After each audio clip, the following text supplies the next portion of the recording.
Hello there friends, happy November. Welcome to the first video in a series of National Novel Writing Month NaNoWriMo videos I'm going to be making. So they are all going to be writing themed. There's going to be one every week, of course. The first video that I'm doing, this one, is my favorite writing must-haves. Things that I absolutely have to have in order to successfully be a writer. So the first thing is too many notebooks, each with a different purpose. I have notebooks for fiction, notebooks for poetry, but I also have notebooks for lists I like to make. I have notebooks for very specific ideas that only have a couple pages written on each of them. I have more notebooks. I can't say I have more notebooks than I know what to do with, because each one that I have has its own purpose. But I have so many. Followed by too many pens. I have enough pens to last me, you know, I would say a lifetime, but probably a year, maybe a year at any given time. Because if I see that I only have like one or two left of a certain color, I specifically use mostly these Pilot G207 pens. I use those. I have them in all the colors they come in, including the newer like neon looking ones. I also use these Papermate Flare pens, mostly for my planners and my to-do lists. Don't really use those ones for writing as much. Sometimes I use them for note-taking and brainstorming. I also have these super fun, grab one. I have these super fun fountain pens that I just got at Five Below. Sometimes they explode and can stain my fingers, whatever color it is. But sometimes that just makes me feel like more of a writer. So, you know, I'm not too mad about it. I just have to be careful when I'm using them. No writer is immune to writer's block. I don't care if you write every day. I don't care if you think about writing and count that as writing. No matter what kind of writer you are, writer's block happens. So when it happens for me, sometimes I need things to inspire me, to jumpstart creativity. So I use prompt books, and these are a couple of my favorites. I have Complete the Story, Choose Your Own Journey, Write the Poem. I have another one. Is this 400 writing prompts, and this one is really neat. It's called the Creative Writer's Notebook. I got this at Barnes & Noble a couple years ago, and it will take like an author, like for example Margaret Atwood, and give you just some like facts, some history, and then give you 3 prompts based on that author's writing style, which I think is super fun. I turn to the Kurt Vonnegut one a lot because he's everything I aspire to be as a writer, and Neil Gaiman, but Neil Gaiman's not in there, but besides the point. When I'm writing fiction, at least. Another thing I like to do is use my notes, my notebooks, my binders, every class that I've taken in college, and I also have all my ones from high school, but I mostly look at the ones from college. I like to use my forensics notebook, my dinosaur class I took notebook, obviously all of my English and writing classes, my linguistics classes. Those are the ones I turn to the most frequently, but you never know when a little bit of knowledge is going to come in handy, so I save everything and I use it as research. Number 5 is writing playlists. I don't know about you guys, but I don't do well with quiet in general, so especially not while writing. Some people can't really write with music that has words. I usually can. I do have some instrumental playlists that I like, but I'm going to do a little montage of my favorites right now.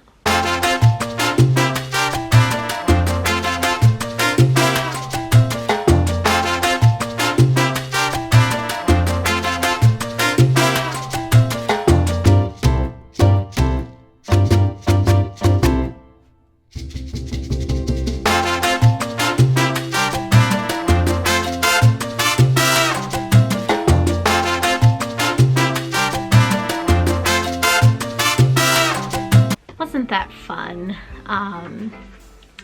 So those are the ones that are on Spotify, and some of them I've made, some of them I haven't. The ones that are by Liz and Deb or American Girl 1010, follow me on Spotify. Next, I'm going to talk about some movies that I like to watch that inspire me. The first is Little Women, 2019 version specifically. I love Greta Gerwig's approach to the story. I like watching the behind the scenes of movies, and she just inspires me every single time.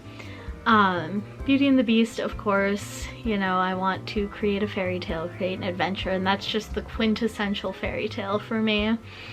And then the movie Saving Mr. Banks, which talks about how it's a biopic about how Walt Disney acquired the rights to Mary Poppins. It's one of my favorite movies. I watch it way too much, but it's so good and it inspires me every time.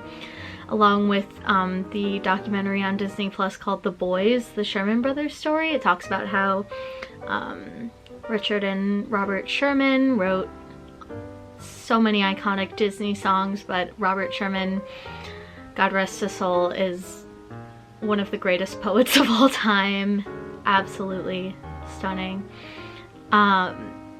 This movie, I don't fully want to endorse it because the director is not a great person, but Midnight in Paris, if you can find a way to watch it without having to stream it or give the director any money, it's great. It's so fun to watch. It's got Owen Wilson, Tom Hiddleston, just quintessential if you love literature. Super fun movie to watch. And then the TV show You, specifically season 1 with Beck, obviously. But that is for more mature audiences, so discretion is advised. So then my next thing that I like to have are my to-do lists. I have so many different kinds of to-do lists. I have this one with flowers. This one has a rainbow. This one says to do or not to do. This is a fancy agenda. It's this little coffee cup one. This one says to do, and it's got like circles and a pineapple. These ones I love, and these are my last couple sheets of it, but it's morning, noon, and night. They're just so cute. There's this one, taking it one stitch at a time. I try to use this for my like knitting projects, but sometimes I have to use it for other things. Then just one with my initial. My full name is Elizabeth. Don't ever call me Elizabeth. Unless you do, in which case I guess I can't stop you. But those are all of my to-do lists. It's funny, I'm such a disorganized person, but I love to-do lists. Another thing that I like to do for inspiration is watch YouTube. I have a lot of favorite book related YouTubers. I'll put them all right here. Those are more book related, but as for writing, I really love Jenna Moressi's channel. She is so entertaining. She's everything I try to emulate here. Love her. My next creature comfort that I want to share with you guys are my candles. These are my current candles. I have Apple Blossom and Peony. I have pomegranate from a local candle shop. I have this heritage pumpkin one from Target. I have a Sagittarius one from Target. I have warm flannel, haven't used it yet. That's from TJ Maxx. And then 'tis the season, I got peppermint sugar cookie for winter from Bath & Body Works because it's Christmas there now. November hits, it's Christmas. So those are my candles. And finally, the most important thing for me to have as a writer is a support system of other writers. I have so many friends in the writing community from my college and from a writing circle group that I did with Neil Hilborn for a while, and the support of all of these people in my life have been completely invaluable to me. I could not do what I do without them. So yeah, that's it. Those are my favorite writing must-haves. I hope you enjoyed my first NaNoWriMo video. Be sure to subscribe for the rest of the content I have coming out this month. Be sure to hit that thumbs up button and ding that notification bell so you never miss when I make another video. That's all. Bye-bye. And so for the first week, the video, sorry if I look down, I have notes.